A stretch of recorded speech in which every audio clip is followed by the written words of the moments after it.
வாங்க ஃப்ரெண்ட்ஸ், இன்றைக்கி நம்ம என்ன பார்க்க போகிறோம்னா நம்ம சேனலில் வீட்டில் மிளகாத்தூள் எப்படி அரைக்கிறது எல்லா சாமானும் போட்டு அப்படின்னு பார்க்க போகிறோம். அதுக்கு என்னென்ன போடுறேன்னு பாருங்கள். இப்போது ஃபஸ்ட்டு வந்து 1 கிலோ மிளகா, குண்டு மிளகா வாங்கியிருக்கிறேன் நான். பாருங்கள், எப்பவுமே காரம் கம்மியாக இருக்கணும், நம்ம வயிற்று புண்ணுக்கெலாம் நல்லதுன்னா குண்டு மிளகா தான் தூள் ஆகும். உடம்புக்கும் ஹெல்த்திக்கு நல்லது குண்டு மிளகான்றது. அதனால் நம்ம குண்டு மிளகா வாங்கிக்கணும். மோஸ்ட்லி நீட்டு மிளகா வாங்கலாம், காரம் ஹெவியாக இருக்கிறோம், வயிறெல்லாம் புண்ணாயிடும்னு சொல்லுவாங்க, சூடு அதிகம் அது நீட்டு மிளகா. அதனால் குண்டு மிளகா 1 கிலோ வாங்கியிருக்கிறேன். அது கூட தனியா பாருங்கள், 1.5 கிலோ தனியா வாங்கியிருக்கிறேன் நான். ஏன்னா காரம் அப்போ தான் குழம்பு வந்து காரம் கம்மியாக திக்னஸாக இருக்கும் அப்படின்ட்டு 1.5 கிலோ தனியா, 1 கிலோ காஞ்ச மிளகாய் எடுத்துருக்கிறேன் தூள் அரைக்கிறதுக்கு. வீட்டு தூள் அரைச்சோம்னா எப்பவுமே குழம்பும் மணமும் சுவையுமா நல்லாயிருக்கும். அதுக்காக 1 கிலோ குண்டு மிளகா, 1.5 கிலோ தனியா எடுத்துருக்கிறேன்.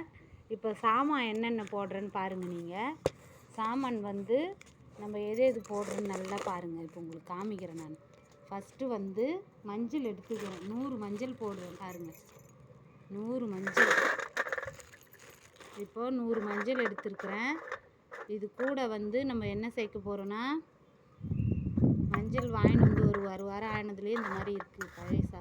இதுதான் எல்லா பொருளும் காய வச்சு அரைக்கணுன்றதுக்காக மஞ்சள் போட்டுட்டேன். அடுத்தது துவரம்பருப்பு போடணும். துவரம்பருப்பு வந்து இப்போ வந்து 1/4 கிலோ அளவுக்கு நம்ம போடலாம். 1/4 கிலோ போடுறேன் நான். துவரம்பருப்பு எவ்வளோ போடுறேன், 1/4 கிலோ இல்லை ஒரு 200 கிராம் போட்டிங்கன்னா கூட ஓகே, உங்களுக்கு போதும். அதுக்கு அடுத்தது வெந்தயம் வந்து ஒரு 100 கிராம் வெந்தயம் போடணும்.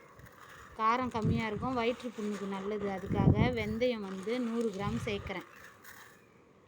அடுத்தபடியாக கடுகு வந்து ஒரு 100 கிராம் சேர்க்கலாம். ஏன்னா குழம்பு சுவை மணமாக இருக்கணும் இல்லையா, அதுக்காக 100 கிராம் கடுகு போடுறேன். 100 கிராம் வெந்தயம் போட்டதுக்கப்புறமா 100 கிராம் கடுகு போட்டேன். இப்போ வந்து மிளகு வந்து இது மழை நாள்லாம் வருது இல்லையா, சம்மர் சீசனுக்கு முடிஞ்சு இப்போ வின்டரில் ஆரம்பிக்கிறோம். அதனால மிளகும் 50 போடுறேன் நான். 50 மிளகு போடுறேன். அதுக்கப்புறமா 50 சீரகம் போடுறேன். பெருங்காயம் வந்து பிராண்டாக பார்த்து வாங்கிக்கோங்க. ஒரு 10 ரூபா அளவுக்கு நம்ம போடணும். 10 ரூபா பெருங்காயமே போடுறேன் நான். பெருங்காயம் வந்து கொஞ்சமாக சேர்க்கணும். ஏன்னா என்விக்கெலாம் இந்த குழம்பு பயன்படுத்தணும், பெருங்காயம் போட்டால் நல்லா இருக்காது. நாங்கள் மோஸ்ட்லி எப்போயாவது தான் என்வி பண்ணுவோன்றதுனால பெருங்காயம் போடுறேன், ஆரோக்கியமானதுன்றதுனால. சாம்பாருக்கெலாம் எல்லாத்துக்கும் நம்ம இந்த மிளகாத்தூள் தான் பயன்படுத்துகிறோன்றதுனால பெருங்காயமும் நான் சேர்க்குறேன் இதில். நல்லா பெருங்காயத்தை இந்த மாதிரி கிள்ளி கிள்ளி போட்டு உடச்சி காய வைக்கணும். அப்போ தான் அரைக்கும் போது நல்லாயிருக்கும், ஈஸியாக இருக்கும். அதுக்காக தான் இந்த மாதிரி பண்ணுற. பெருங்காயத்தை கிள்ளி கிள்ளி போட்டுடணும். கட்டி பெருங்காயம் தான் போடணும் மிளகாத்தூள் அரைக்கும் பொழுது. அதுக்கப்புறமா வந்து என்ன போடணும், வெந்தயம் கடுகுலாம் போட்டுட்டேன். இப்போ வந்து கடலைப்பருப்பு சேர்க்க, கருவேப்பிலை பாருங்கள், கருவேப்பிலை ஒரு 10 ரூபாய்க்கு வாங்கி போடுங்க. நான் கொஞ்சமாக தான் இப்போ போடுறேன். போய் தோட்டத்தில் உடச்சிட்டு வந்து நான் காய வைப்பேன், செடி வச்சுருக்கிறதுனால. வீட்டில் இருக்கிறத கொஞ்சம் எடுத்துகிட்டு வந்து வீடியோவுக்காக காமிக்கிறேன். இப்போது கருவேப்பிலை வந்து ஒரு 10 ரூபாய்க்கு வாங்கி போடுங்க. அப்போ தான் முடிக்கும் நல்லது, உடம்புக்கும் ரொம்ப நல்லது. கருவேப்பிலை எவ்வளோ சேர்க்குறோமோ அவ்வளவும் நல்லது, அதுக்காக தான் சேர்க்குறோம். இப்போ சாமான் ரெடி ஆகிடுது. இதில் வந்து இப்போ இன்னும் கடலைப்பருப்பு சேர்க்கலை நான் இன்னும். இப்போ கடலைப்பருப்பும் இந்த சாமானில் நான் சேர்க்குறேன் பாருங்கள். கடலைப்பருப்பு வந்து ஒரு 150 கிராம் போட்டால் போதும். ஏன்னா வந்து குழம்பு வந்து ஸ்மெல் வந்துடும். நிறைய கடலைப்பருப்பு போட்டிங்கன்னா குழம்பு சீக்கிரமாக ஊசி போயிடும். துவரம் பருப்பு சேர்க்கலாம், டேஸ்ட்டு கொடுக்கும், திக்னஸ் கொடுக்கும். அதனால் 1/4 கிலோ சொன்னேன் நான் உங்களுக்கு. பார்த்துட்டிங்களா, இந்த மாதிரி தான் வீட்டு மிளகாத்தூள் நம்ம அரைக்கணும். ஃபஸ்ட்டு என்னென்ன சொன்னேன் நல்லா இன்னொரு டைம் சொல்கிறேன் பாருங்கள். ஃபஸ்ட்டு வந்து 1 கிலோ குண்டு மிளகா எடுத்துருக்குறேன். வீட்டு குழம்பு மிளகாத்தூள் அரைக்கிறதுக்கு 1 கிலோ குண்டு மிளகா, 1.5 கிலோ தனியா எடுத்துருக்குறேன். இதுக்கு வந்து மஞ்சள் 100, இது மஞ்சள் 100, கடலைப்பருப்பு 150 கிராம், மிளகு 50, சீரகம் 50, வெந்தயம் 100, கடுகு 100, இவ்வளோ தான் நான் சேர்த்துருக்கேன். பெருங்காயம் ஒரு 10 ரூபாய்க்கு போட்டிருக்கேன். இவ்வளோ தான் நம்ம சேர்க்குறோம். ஒரு கருவேப்பிலை ஒரு 10 ரூபாய்க்கு வாங்கிட்டு வந்து போடுங்க. மோஸ்ட்லி செடி இல்லாதவங்களுக்கு சொல்கிறேன், எப்பயுமே கருவேப்பிலை போட்டு அரைச்சிங்கன்னா தூள் குழம்பு நல்லா மணமாக இருக்கும். அதுக்காக தான் கருவேப்பிலை போடுறோம். இவ்வளோ தான். இது நல்லா வந்து ஒரு 4 மணி நேரம் வெயிலில் காய விடுறோம். நம்ம பாருங்கள், வெயிலில் ஒரு 4 மணி நேரம் நல்லா காயணும் மிளகாத்தூள். அப்போ கருவேப்பிலை எல்லாம் போட்டு நம்ம அரைக்கும் பொழுது குழம்பு நல்லாயிருக்கும். ஆரோக்கியமானது வீட்டு தூள் தான் வயிற்று புண்ணு, ரணம் இதெல்லாம் ஆற்றும் நம்மளுக்கு. கடைத்தூள் வாங்கி நம்ம சாப்பிடக்கூடாதுன்றதுனால தான் ஒரு சிலருங்க எனக்கு அரைக்க தெரில, அம்மா அரைச்சி கொடுத்தா தான் உண்டு அப்படின்னு சொல்கிறாங்க. அதுக்காக தான் நான் இந்த வீடியோவை பதிவு பண்ணி போடுறேன். நீங்களும் இந்த மாதிரி வீட்டு மிளகாத்தூள் மிளகா தனியா முதல்ல அளவு ஞாபகம் வச்சுக்கோங்க. 1 கிலோ மிளகாவுக்கு 1.5 கிலோ தனியாக சேர்த்துருக்குறேன் நான். சாமான் எல்லாமே 1 கிலோவுக்கு வந்துடும். மிளகு, சீரகம், கடுகு, வெந்தயம் எல்லாமே போட்டிருக்கேன். இந்த பட்டைலாம் சேர்க்க மாட்டேன் நான் அதுக்கு. ஏன்னா அது நான்வெஜ்ஜுக்கு தான் நம்ம சேர்ப்போன்றதுனால மற்ற குழம்புக்கு பட்டைலாம் சேர்த்தா நல்லா இருக்காது. அதுக்காக பட்டைலாம் நீங்கள் போடுறதுன்னு தான் நீங்கள் உங்கள் விருப்பம். இந்த அளவுக்கு போட்டிங்கனாலே குழம்பு மணமும் சுவையாக இருக்கும் உங்களுக்கு. அதுக்கு தான் நான் இந்த அளவு போட்டு அரைக்க சொல்கிறதுக்காக தான் இந்த வீடியோ போடுறேன். நீங்கள் இந்த பக்குவத்தில் அரைங்க. வீட்டில் குழம்பு தூள் நல்லாயிருக்கும், சுவையும் மணமாக குழம்பு இருக்கணும்னா இந்த மாதிரி அரைங்க. எனக்கு தெரியாது வீட்டு மிளகாத்தூள் அரைக்கிறதுக்கு, காய வைக்கணும், வாங்கின்னு வரணும், கஷ்டமாக இருக்கும் அப்படிலாம் சொல்லுவீங்க. அதுக்காக தான் நான் சொல்கிறேன்.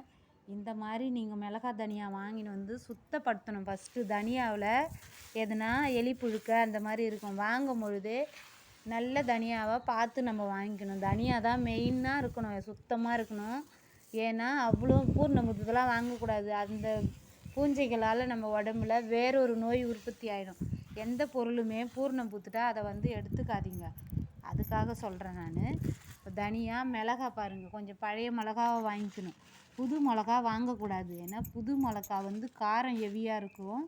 இந்த குழந்த சிறு பிள்ளைங்க வச்சுக்கிறவங்க தாய்மார்களுக்கெல்லாம் புது மிளகா ஒத்துக்காது. மாத்திரை மருந்து சாப்பிட்றவங்களும் அந்த புது மிளகா உடம்புக்கு ஒத்துக்காது. அதுக்காக தான் நம்ம இந்த மாதிரி நல்லா வெயிலில் நம்ம காய வச்சிட்டோம். இப்போது 2 ஹவர் காஞ்சா போதும். எடுத்துகிட்டு போய் இதை ரைஸ் மில், மாவு மில்லில் கொடுத்தோம்னா மிளகா அரைச்சி கொடுத்துருவாங்க. அதுக்காக தான் இவ்வளோ தூரம் நான் சொல்கிறேன் மெனக்கிட்டு. இந்த மாதிரி நீங்களும் மிளகா தனியா வாங்கிட்டு ஹோம்மேட் மிளகாத்தூள், வீட்டு மிளகாத்தூள் எப்படி அரைக்கிறதுன்னு தான் இவ்வளோ தூரம் நான் சொல்கிறேன். நான் சேனல் ஆரம்பித்து கொஞ்ச நாள் தான் ஆகுது. எனக்கு நல்லா சப்போர்ட் பண்ணிங்க. என் சேனல் 1 லேக் மேலே போயிடுச்சு வியூவர்ஸு அச்சீவ் பண்ணியிருக்கிறேன். இந்த நேர்மையான யூடியூப் சேனலில் என் சேனலுக்கு காசு கிடைக்கும்னு நான் நம்புகிறேன். என்னோடய உண்மையான உழைப்பு இருந்தால் எனக்கு கிடைக்கட்டும். நான் நேர்மையாக வீடியோ எடுத்து போடுறேன், யாரோட இதுவும் பார்க்காம. நீங்களும் இந்த மாதிரி தன்னம்பிக்கையாக செயல்படுங்க. என்னை பார்த்துட்டு இதே மாதிரி வீட்டு மிளகாத்தூள் எப்படி அரைக்கிறதுன்னு பார்த்து கற்றுக்கிட்டு அரைங்க. நல்லது உடம்புக்கு. குழந்தைங்களுக்கெல்லாம் இந்த மிளகாத்தூள் தான் சூடாகாது. கடைத்தூள் வச்சு சாப்பிட்டிங்கன்னா 2 நாள்லேயே வயிற்று புண், அல்சர் இதெல்லாம் வந்துடும். அதுக்காக தான் இந்த வீடியோ.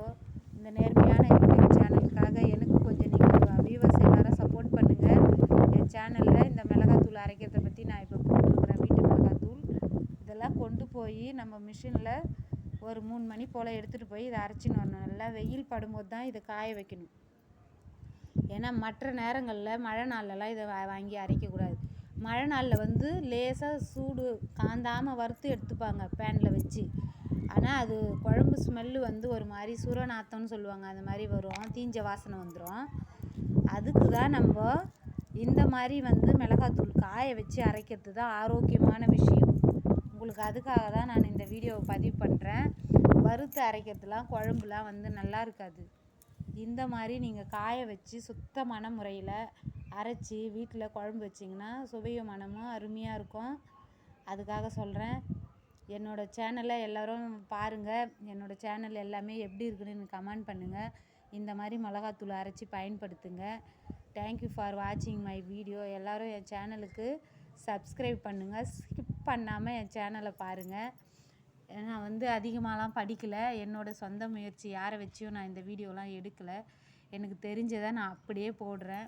உங்களோட சப்போர்ட் எனக்கு வேணும். உங்களை மாதிரி புது ஃப்ரெண்ட்ஸுங்க தான் எனக்கு சப்போர்ட் பண்ணுறீங்க. அதனால் எல்லோரும் என் சேனலை ஷேர் பண்ணுங்கள், லைக் பண்ணுங்கள், கமெண்ட் பண்ணுங்கள். எல்லோரும் இந்த மாதிரி மிளகாத்தூள் அரைச்சி பயன்பெறுங்க. ஃபஸ்ட்டு நீங்கள் ஷேர் பண்ணுறீங்களோ கமெண்ட் பண்ணுறீங்களோ, ஆனால் இந்த மாதிரி ஆரோக்கியமான விஷயங்களை பயன்படுத்துங்க வீட்டில். அதுக்காக தான் இந்த வீடியோவை நான் பதிவு பண்ணுறேன். Okay, thank you.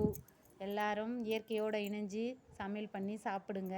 மோஸ்ட்லி மசாலா ஐட்டங்களை தவிர்த்துடுங்க. அதுக்காக தான் இது ஒரு அவேர்னஸ் வீடியோவாக நினச்சி இது மாதிரி நீங்கள் அரைங்க மிளகாத்தூள். அவ்வளோதான். எல்லோரும் என் சேனலுக்கு ஷேர் பண்ணுங்கள். பாய் பாய், தேங்க்யூ.